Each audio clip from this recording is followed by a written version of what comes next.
course, we will have to manage our differences, but that's what you do with a mature, consistent, comprehensive and strategic approach to China. We manage our differences, we take our opportunities, and we constantly think, how does this deliver for people back at home? Canada and China, this new partnership sets us up well for the new world order. What did you mean by that? What is the new world order? Well, it's a great question, Brian, because I think the world is still determining what that order is going to be. And they should be grateful to us. Canada lives because of the United States. Remember that, Mark, the next time you make your statements. British Prime Minister Keir Starmer has arrived in China on a landmark visit that signals a major shift in Britain's global posture, coming at a moment of growing strain between Europe and the United States under President Donald Trump. They say that 8 days is a long time in politics. Try 8 years, because it's 8 years since a British Prime Minister stepped on Chinese soil. And so on this delegation, you're making history.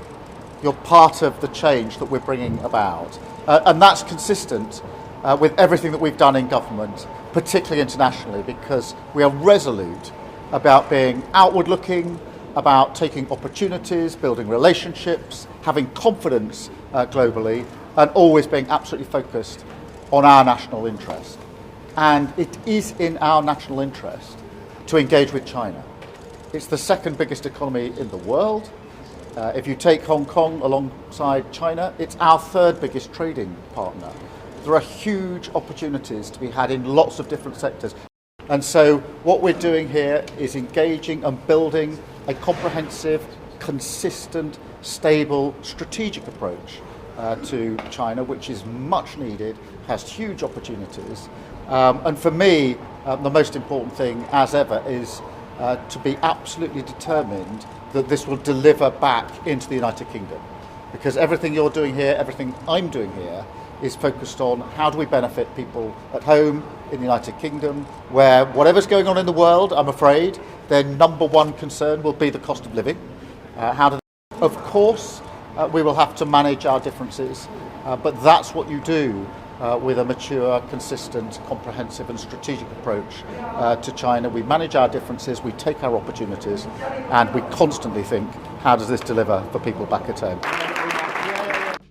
It is the first visit by a British Prime Minister to China in 8 years, and it comes amid a rising uncertainty, panicini over U.S. trade policy, fresh tariff threats, and increasingly blunt rhetoric from Washington that has unsettled many of America's traditional allies. It doesn't make sense to stick our head in the ground and bury it in the sand when it comes to China. It's in our interests to engage. Starmer's visit follows closely on the heels of Canadian Prime Minister Mark Carney's trip to Beijing, where Carney spoke openly about the end of a rules-based global order and mentioned about a new world order. Yesterday when you met with Premier Li, one of the things you said in the public remarks was this partnership Canada and China, this new partnership, sets us up well for the new world order. What did you mean by that? What is the new world order? Well, it's a great question, Brian, because I think the world is still determining what that order is going to be. And let's be clear what we're talking about first and foremost, which is what is going to govern global trade? What is the role of the WTO going to be? How important are bilateral deals such as the one we're developing, plurilateral deals, if I can use that term, Trans-Pacific Partnership, potential linkages between Trans-Pacific Partnership and the EU? Where is financial regulation, payment system regulation going to fit into that? All of these aspects, I mean, use a fancy word, like the architecture, the multilateral system that has been developing these is being eroded, to use a polite term, undercut, use another term. So the question is, what gets built in that place? How much of a patchwork is it? How much is it just on a bilateral basis? Or where do like-minded countries in certain areas? So like-minded countries, just to be clear, doesn't mean you agree on everything. Aspects, for example, on digital trade or agricultural trade, climate finance as another area, to move into areas of geostrategy, geosecurity. You will have different coalitions that are formed. So what this partnership does is in areas, for example, of clean energy, conventional energy, agriculture, as we were just talking about, and financial services, which we've talked less about, but the evolution of the global financial system, the role of the renminbi over time, the evolution of cross-border payments. I know it all sounds very dry, except for your organization, which I think takes an interest in it. These are important elements of how the system is going to work. And look, the expectation is that rather than these being developed necessarily through the IMF, WTO, and other multilateral organizations, it is going to be coalitions that develop them not for the world, but for subsectors of the world. On Saturday, Trump threatened to impose a 100% tariff on Canadian goods if Prime Minister Mark Carney pursued a trade deal with China. A warning widely seen as aimed at deterring Western allies from closer ties with Beijing. We're building a golden dome that's going to, just by its very nature, going to be defending Canada. Canada gets a lot of freebies from us, by the way. They should be grateful also, but they're not. I watched your Prime Minister yesterday. He wasn't so grateful. But they should be grateful to us. Canada lives because of the United States. Remember that, Mark, the next time you make your statements. Trump's confrontational approach has strained relations beyond trade.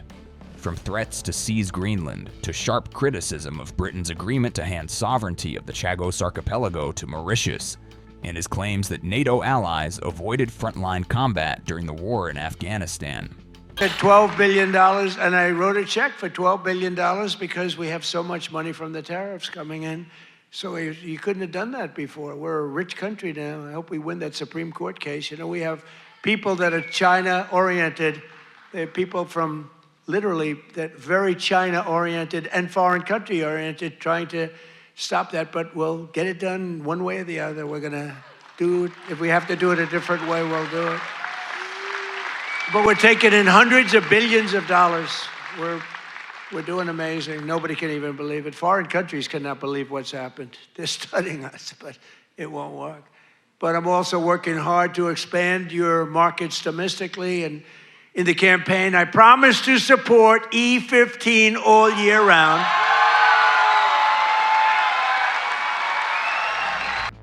European and other Western nations have responded with a flurry of diplomacy toward China, hedging against what they see as growing unpredictability from Washington.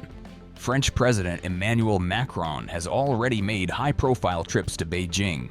German Chancellor Friedrich Merz is expected to follow. And now, Starmer joins a growing list of Western leaders recalibrating their China policy. In Beijing, Starmer is expected to meet President Xi Jinping and Premier Li Qiang before traveling to Shanghai with a delegation of more than 50 British business leaders. The focus is firmly economic. The agenda includes expanding market access for British firms in life sciences, green finance, professional services, advanced manufacturing, and healthcare technology sectors where the UK believes it holds a competitive edge, and where China remains open to foreign expertise and capital. China, for its part, is presenting the visit as proof it remains a stable and reliable partner at a time of global disorder. The main channel for preparing faculty meetings is held 4 to 5 times a year. Given the current complex and volatile international situation, as permanent members of the UN Security Council, it is in the common interests of both the Chinese and British peoples for the two sides to maintain communication and strengthen cooperation. This also contributes to promoting world peace, stability, and development. Prime Minister Sunak's visit marks the first visit to China by a British Prime Minister in 8 years. During the visit, Chinese leaders will hold talks and meetings with him, engaging in in-depth exchanges of views on bilateral relations and issues of mutual concern. Prime Minister Sunak will also visit Shanghai. Cooperation and in-depth discussions on specific areas of collaboration are expected, with secretaries from APEC member economies anticipated to attend. China is willing to take this visit as an opportunity to enhance political mutual trust with the UK, deepen practical cooperation, jointly open a new chapter of healthy and stable development in China-UK relations, and work together to make due efforts and contributions to world peace, security, and stability.